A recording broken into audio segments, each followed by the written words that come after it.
बिस्मिल्लाहिर्रहमानिर्रहीम। अस्सलाम वालेकुम व्यूअर्स। अक्सर खाना खाने के बाद अगर पेट में दर्द रहने लगता है, या वैसे तो नहीं होता, लेकिन जैसे ही खाना खाएं और खाना खाने के बाद पेट में दर्द होने लगे, हल्का सा घूमता हुआ सा दर्द महसूस हो, तो इसके लिए मैं आपको बहुत आसान सी चीज़ बता रही हूँ। तो ये आपने बना के रखनी है। आपने सबसे पहले लेनी है सौंठ। सौंठ कहते हैं अदरक को। अदरक जिसको खुश्क कर लिया जाता है, सुखा लिया जाता है, तो सूखने के बाद उसे सौंठ कहा जाता है। आपने सौंठ लेनी है 50 ग्राम।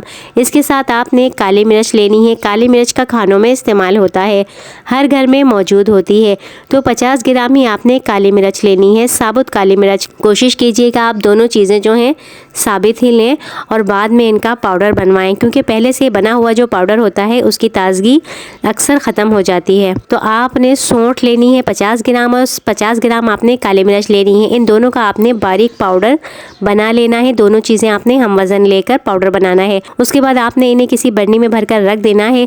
सुबह शाम आपने 1/4 चम्मच खाने के बाद नीम गर्म पानी से खाना है। इसे आप जब खाएंगे तो पेट में जो खाना खाने के फ़ौरन बाद दर्द महसूस होता है, बेचैनी होती है, या बहुत ज़्यादा दर्द नहीं होता लेकिन पेट में कुछ ऐसा लगता है लहरें उठ रही हों, वो ठीक होने लगेगा और ख़त्म हो जाएगा। ये आप मुस्तकिल इस्तेमाल करें, इसका कोई नुकसान नहीं होगा, बल्कि आपको खाना भी जल्दी और सही हज़म होगा। और ये जो पाउडर है ये बड़े भी खा सकते हैं, ख़वातीन भी खा सकती हैं, यहाँ तक कि जो छोटे बच्चे हैं उनको भी अगर ये प्रॉब्लम है तो एक चुटकी सुबह शाम खाने के बाद उन्हें दिया जा सकता है। इससे उनकी भी पेट का दर्द ठीक होगा। पेट के दर्द से बचने के लिए खाने को अच्छी तरह चबा चबा कर खाएँ। जब पेट में ज़्यादा दर्द महसूस होता हो तो नरम ग़िज़ाएँ खाया करें और खाने के 1 घंटे बाद पानी का इस्तेमाल किया करें। तो वीडियो को शेयर कीजिएगा। इजाज़त दीजिए। अल्लाह हाफ़िज़।